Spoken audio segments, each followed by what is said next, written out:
Hello students, welcome to our channel solution pharmacy.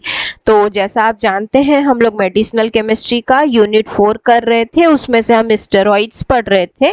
तो हमने अपने सिलेबस के अकॉर्डिंग स्टेरॉइड का इंट्रोडक्शन देखा, नॉमेनक्लेचर देखा कुछ, और उसका हमने क्लासिफिकेशन वगैरह देखा है ना।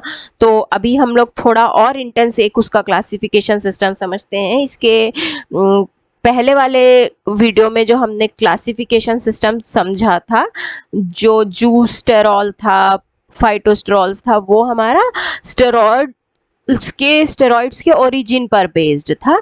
अब यहाँ पर हम उनको कुछ फंक्शन के बेसिस पर, या तो फिर हमारे बॉडी के कौन से रीजन से वो लिबरेट आउट होते हैं उसके बेसिस पर करेंगे। तो आइए हम लोग क्लास स्टार्ट करते हैं। जैसे कि मान लीजिए हम अगर क्लासिफिकेशन की बात करें तो जो हमारा स्टेरॉइड्स है उसके कुछ पार्ट्स होते हैं, जैसे हमारा सेक्स हार्मोन्स हो गया, देन कार्डियक ग्लाइकोसाइड्स हो गए, and then adrenal cortical hormones हो गए। सेक्स हार्मोन के दो पार्ट हो गए, मेल और फीमेल, और फिर एड्रिनल कॉर्टिकल के दो हो गए, ग्लूकोकॉर्टिकॉइड और मिनरेलोकॉर्टिकॉइड्स। तो जो सेक्स हार्मोन में मेल है उसके अंदर आएगा एंड्रोजन, फीमेल के अंदर आएगा ईस्ट्रोजन। फिर कार्डियक ग्लाइकोसाइड में डिजिटॉक्सिन, और एड्रिनल के अंदर आएगा हाइड्रोकॉर्टिसोन और एल्डोस्टेरॉन। तो ये था स्टूडेंट एक और क्लासिफिकेशन सिस्टम स्टेरॉइड का, डिपेंडिंग अपॉन दी जो हम ड्रग्स जानते हैं या तो फिर जो बॉडी में उनका ओरिजिन है उनके अकॉर्डिंग। देखिए, जैसे अगर हम मेटाबॉलिज्म की बात करें तो मेटाबॉलिज्म का मेन मोटिव ये होता है कि हम एक बायोलॉजिकली एक्टिव कंपाउंड को कन्वर्ट करते हैं इनएक्टिव कंपाउंड में, और ये प्रोसेस कहलाती है इनएक्टिवेशन। तो जब हम पेरिफेरल लेवल पर इनएक्टिवेशन की बात करें तो ये लीवर के एंजाइम से होता है, और ये एक स्टेडी स्टेट में पहुंच जाता है जहां पर प्लाज्मा हार्मोन का लेवल जो है वो हमारा एक स्टेरॉइड की तरह कंटिन्यूस रिलीज होके ब्लड में मिक्स होता रहता है। जब एक हार्मोन केमिकल सिग्नल की तरह काम करता है तो हाफ लाइफ जो होती है ब्लड स्ट्रीम में वो लिमिटेड होती है, और इससे कुछ ना कुछ सिक्रीशन में चेंज, कुछ ना कुछ ऑल्टरेशन में चेंज आता है, ऑल्टरेशन हमें देखने को मिलता है।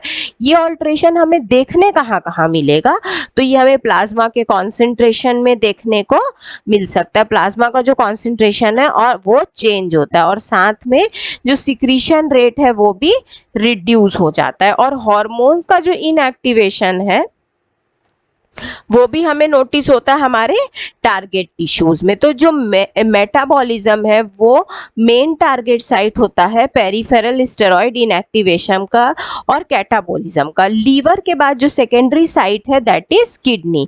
तो ये ध्यान रखने की चीज़ है स्टूडेंट्स की जो पेरिफेरल स्टेरॉइड का इनएक्टिवेशन साइट है दैट इज लीवर, और किडनी सेकेंडरी साइट्स है।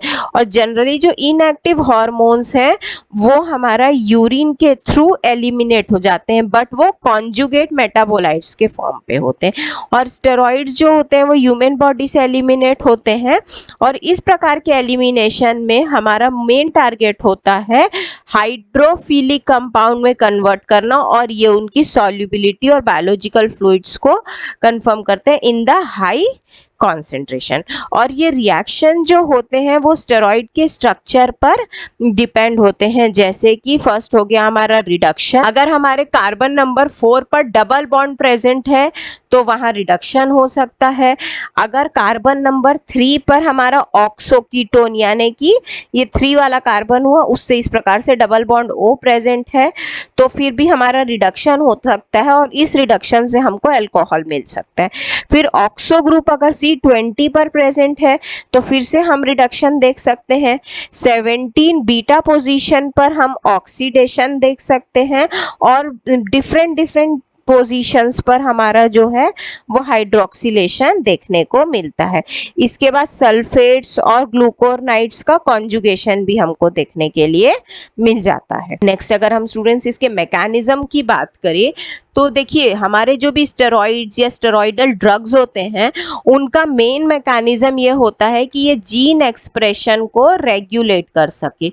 तो जब भी हमारे पास लिपोफिलिक स्टेरॉइड हार्मोन होते हैं, साथ में जिसमें मेजॉरिटी ऑफ हार्मोन जो हैं वो रिवर्सिबली बाउंड होते हैं करियर प्रोटीन के साथ, और लो क्वांटिटी में फ्री स्टेरॉइड्स से वो ब्लड स्ट्रीम में मिक्स हो जाते हैं। यहाँ पर जो फ्री स्टेरॉइड है वो सेल के अंदर जाता है, सेल मेम्ब्रेन में जाता है और साइटोसॉल में जाता है, फिर न्यूक्लियस जो है वो सेंसिटिव सेल्स का एक्टिवेट हो जाता है और हमारा जो स्टेरॉइड हार्मोन है उसके एक्सेप्टेंस के लिए एफिनिटी डेवलप हो जाती है। जो स्टेरॉइड रिसेप्टर कॉम्प्लेक्स है वो एंटर करता है न्यूक्लियस में और अपने साथ एक कॉन्फॉर्मेशनल चेंज लेके आता है, जो सिन एंटी सिस प्लांट हम जानते हैं, तो दैट इज नोन एज डाईमराइजेशन।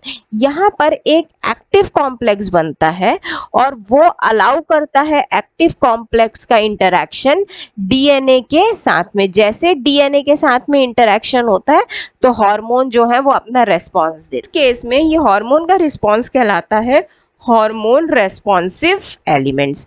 और यहाँ पर जो इंटरेक्शन है वो ट्रांसक्रिप्शन का प्रोसेस करता है और एमआरएनए बनाता है, ट्रांसलेशन का प्रोसेस करता है और प्रोटीन बनाता है, और ये कंट्रोल करता है प्रोटीन फंक्शन को, सेल ग्रोथ को, सेल डिफरेंशिएशन, इन सब चीज़ों को। इसी प्रकार से जो पूरा का पूरा प्रोटीन एक्सप्रेशन का जो प्रोसेस है वो रेगुलेट हो जाता है और हमारा जो प्रोटीन है वो अपना नॉर्मल फंक्शन कर पाता है। तो ये था स्टूडेंट्स हमारा जो स्टेरॉइड्स या स्टेरॉइडल ड्रग्स का मैकेनिज्म कैसा है, मेटाबॉलिज्म कैसा है और उनका क्लासिफिकेशन कैसा है। आई होप आपको ये कंटेंट समझ में आया होगा। अगर ये नोट्स आपको चाहिए हो तो प्लीज़ आप हमारा ऐप सॉल्यूशन फार्मेसी डाउनलोड कीजिए, वहाँ नोट्स अवेलेबल है। अब हम लोग नेक्स्ट टॉपिक को अगले क्लास में करते हैं। Till then thank you so much.